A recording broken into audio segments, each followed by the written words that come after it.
na sa kustodiya ng Senado si dating DPWH Engineer Henry Alcantara.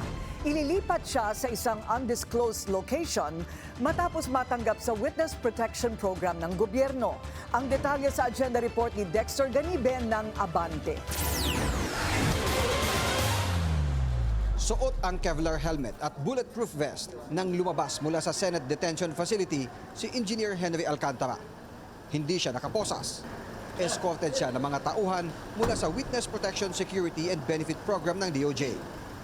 Magtatanghali kanina nang matanggap ni Senate President Tito Soto ang komunikasyon ni DOJ Acting Secretary Frederick Vida para mailipat na si Alcantara sa kustodiya ng DOJ. Walang pagtutol dito si SP Soto na una na niyang inihayag sa Blue Ribbon hearing. The chairman is already agreeing, I don't think anyone else would If would object the chair of the Senate Blue Ribbon Committee so desires, sir, then we will take the necessary or appropriate action to take him into our custody. Sige, baka mabawasan na namin yung laman dun sa baba dahil baka may mga ipapasok kami bago eh.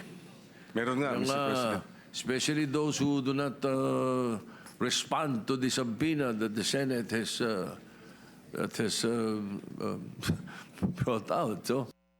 Pero hindi agad na ilipat noong Lunes si Alcantara dahil ayon kay Prosecutor General Richard Fadolion, kailangan pa nilang maihanda ang safe house.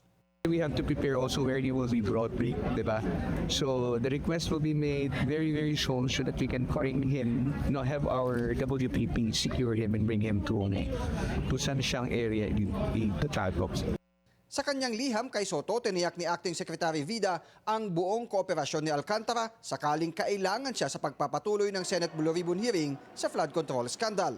Dahil sa paglipat kay Alcantara, tanging si Curly Discaya na lang ang nasa piitan ng Senado, kasunod na rin ng pag-aresto ng NBI kina Engineers Bryce Hernandez at JP Mendoza noong Lunes ng gabi.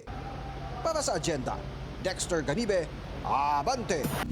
Manatiling nakatutok sa Bilyonaryo News Channel. Sumubaybay sa aming social media accounts at mag-subscribe sa aming YouTube channel para sa mga bago at eksklusibong balita.